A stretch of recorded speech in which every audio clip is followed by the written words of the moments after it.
Hi, good afternoon. This is Meredith Lego, and I'm doing a series of videos on Ascension science.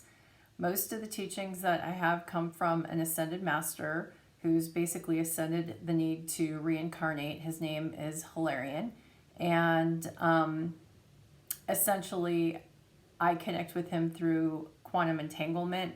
Most of the content comes in a kind of telepathic format after I meditate or during meditation, and essentially I transcribe, if you will, through automatic writing the lessons that I'm getting based upon sort of a Q&A format. And if you've followed, if you're new to this channel, by the way, I highly encourage that you actually start at the beginning, because he actually gave me a bit of an agenda to follow as he was giving me these lessons, with the intention of building up my knowledge, but also with the intention of me actually sharing it with others. And so there's a bit of a foundation of learning that goes on, and that's why I highly encourage that you start at the first video that I did. And if you're not familiar with how to do that, you can obviously maybe look up Google how to do that. But essentially, if you go into the channel and hit the tab at the top called videos, you'll see a list of all of the videos that I've done. Start at the bottom and start working your way up to the last lesson.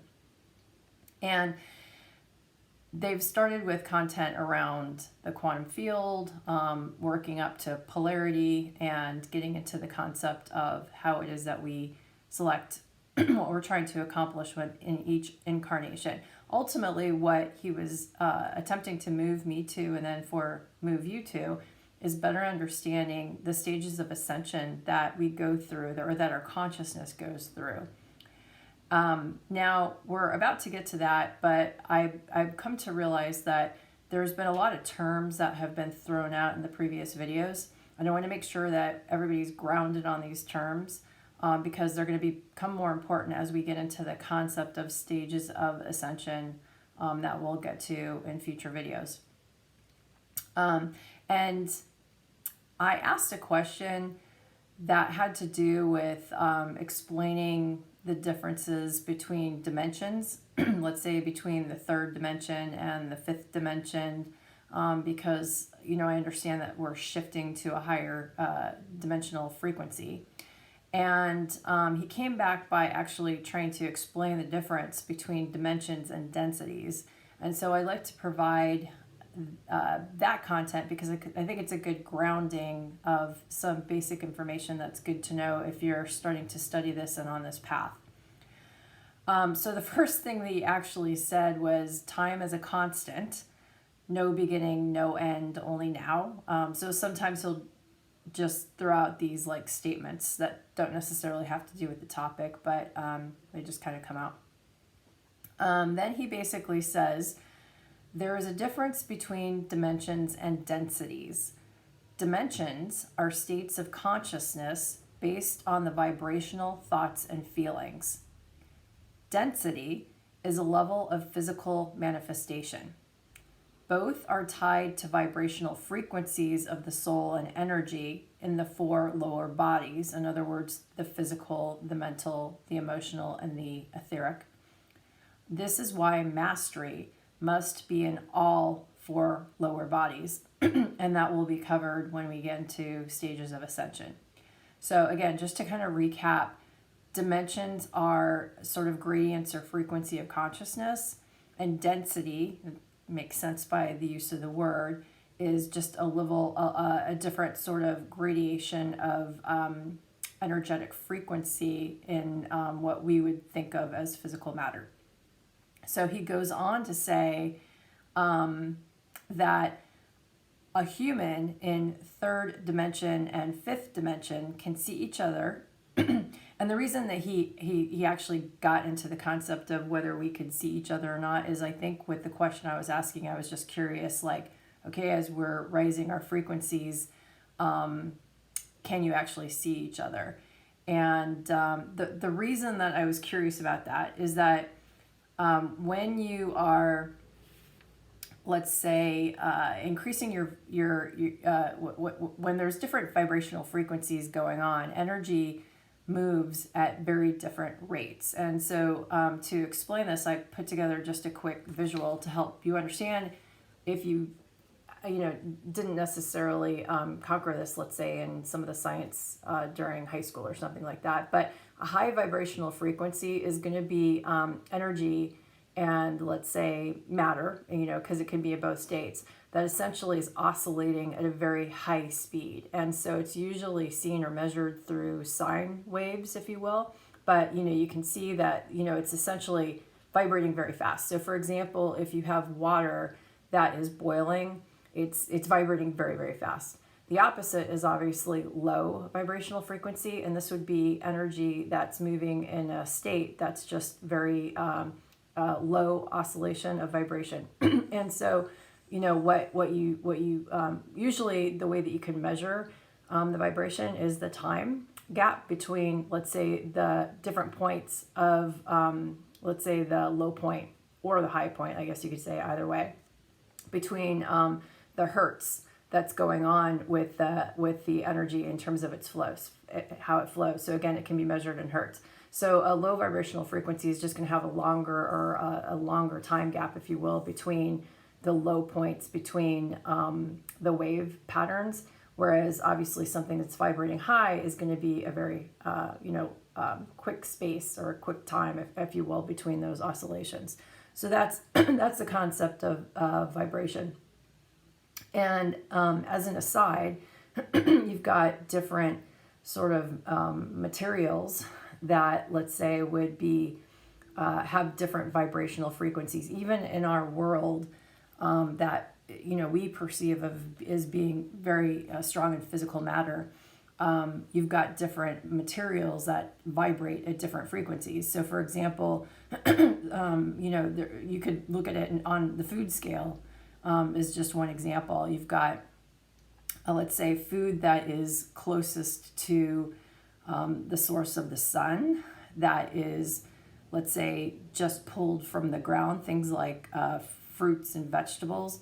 Those are going to have higher vibrational frequencies than, let's say, processed food, for a variety of reasons. And if you're interested more on that, I encourage you to do your own research on that subject, and that's probably why we're taught growing up to eat fruits and vegetables, because not only are we bringing in like healthier content in terms of alkalinity, but we're actually bringing in content that is closer to the source of a higher vibrating energy source, which is the sun.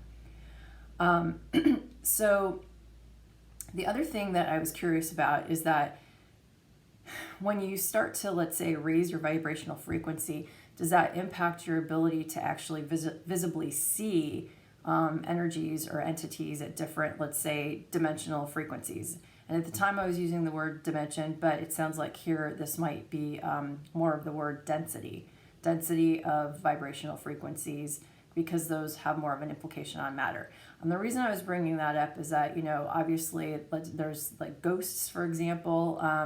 You can kind of see them, but they're clearly not solid matter. What does that mean?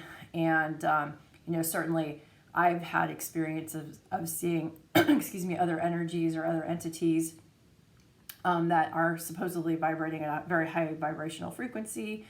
And, sometimes I can see them, sometimes I can't, in our physical reality. So I just wanted to better understand that. So he said that basically a human in third dimension and fifth dimension, which again would be different levels of consciousness, can see each other. Likewise, third and fifth dimension humans can see sixth dimensional humans.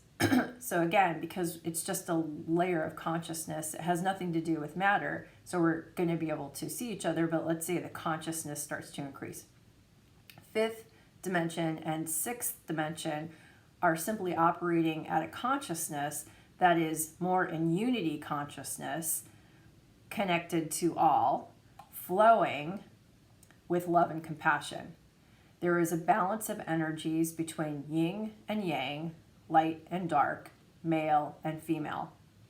So what he's saying here is that essentially as you start to raise your vibrational frequency of consciousness, you essentially feel more connected to all that is.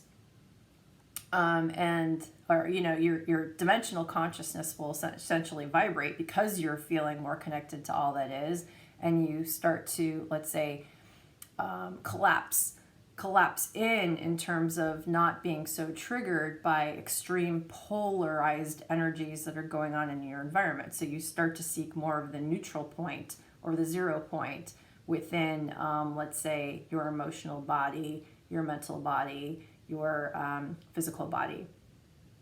And you understand the role that, say, different energies are going to play in helping the evolution of consciousness.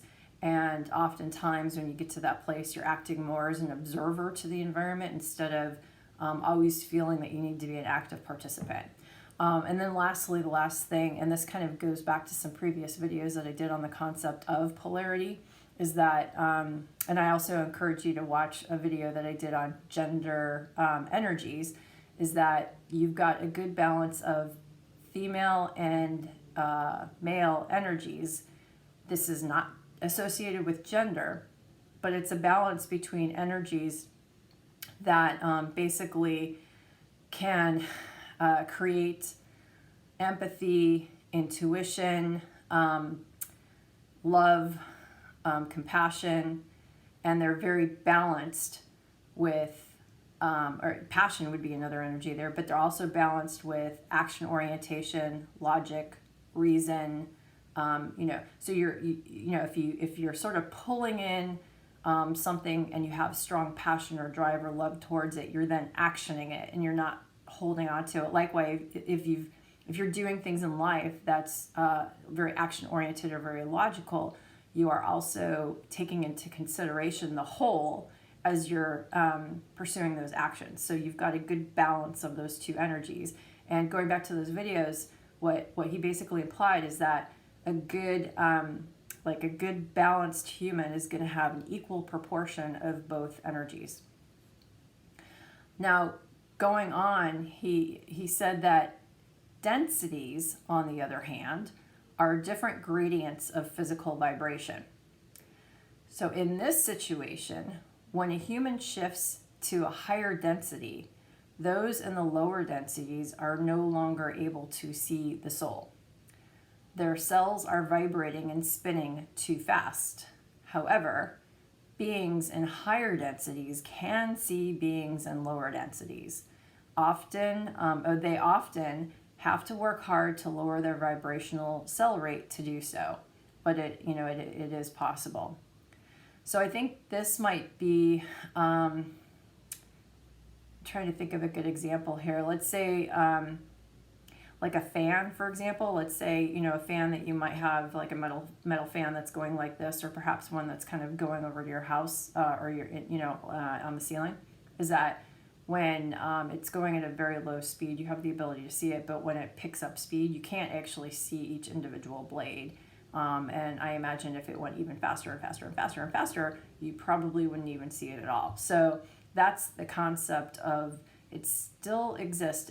It's energy. It's vibrational energy, but it's just vibrating so fast that anybody who is at a lower vibrational energy rate just cannot perceive it. So that's key, because essentially, as we start learning about stages of ascension, that as we kind of go through it, it's going to have an impact on our own vibrational frequency. So as you start to go down this path, don't be surprised if you start having experiences, because you're starting to increase the vibrational rate of your body, and you'll start to tune into, let's say, other beings, other consciousness that happen to be vibrating at a higher rate than, let's say, you were years ago, and you might start to perceive a lot more than you have in the past. That perception can come in many ways. It can come, visually. It could come in terms of feeling. It kind of depends upon the senses that you actually might be stronger in today. So some people just are better at hearing, and learn through hearing. Some people are really better at learning through seeing, so our visual learners. Oftentimes, as we start to raise our vibrational frequency, we're elevating different senses within, let's say, the subtle bodies of our four lower bodies, and they're picking up to a lot more that we normally haven't been able to in the past, just because, again, we're raising our vibration and we're able to see other, let's say, vibrational frequencies or matter that's at other vibrational frequency than we had in the past. And usually it's going to most reflect those senses that you're strongest in, let's say, with your normal five senses. So that's sort of a foundational understanding, and it certainly helped me because I was previously using the terms pretty loosely, and I was able to, I guess, have a better shared identity with him on other topics that he would begin to teach in the future. So with that, I hope that helps your understanding of dimensions versus densities, and we'll continue to move on with more teachings in the future. If you enjoy the content and if it resonates with you, I encourage you to sign up for the channel if you're not already, and then turn on the notifications for when I post future videos. Thanks. Bye.